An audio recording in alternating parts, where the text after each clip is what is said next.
kung kayo dito sa Manila. Nagpunta na siya ng ticket. Bukas ang ticket na magsano kaya mag-ispa ka na! Ay! Sino mo niya maaari mo sa kanya? Wala mo kailangan kung kayo ka siya mahal. Wala kaya utang ko sa inyo braso. At ikaw ang hinihin ng bayan. Bakit ka sa lagat? Puro ko lang ang pagkain!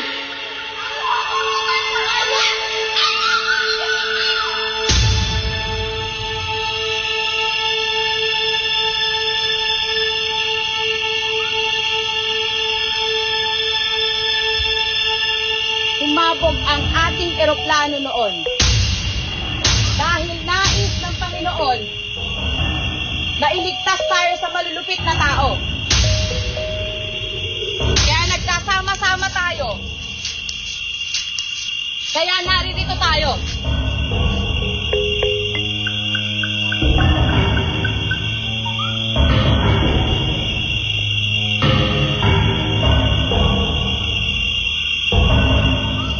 Simula ngayon, dito na tayo titira. Huwag kayong mag-alala. Hindi ko kayo pababayaan.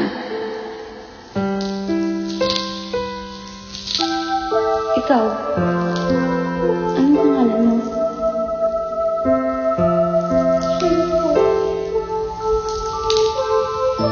Simula ngayon, kakalimutan na natin ang mundong pinagmulan natin, Rochelle. Kasama na doon ang dati nating pagkatao.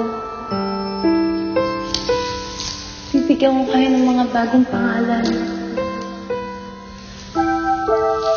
Gagamitin mo bilang bagong tao pinanganak dito sa gubat.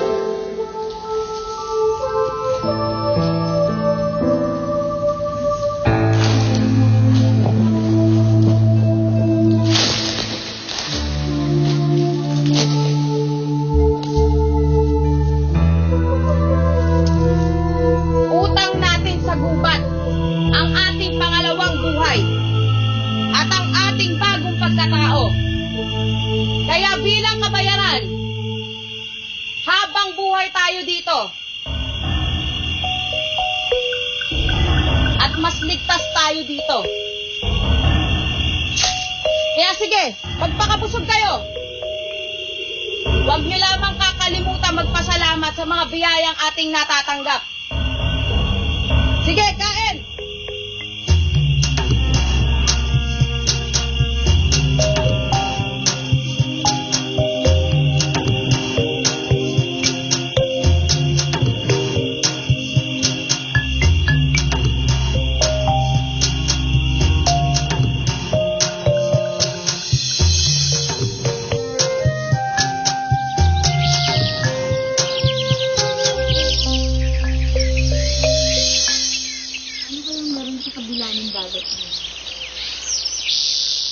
Eh di tubig. Pero mas maalat lang dun. Ang ibang tao rin kaya dun.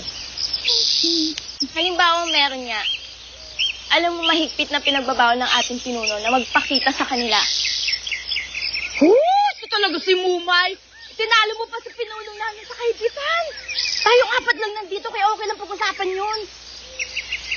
Bakit mo naman iniisip kung may tao sa kabilang isla, Riray? Bakit? Ayaw mo na ba dito sa ating tahanan?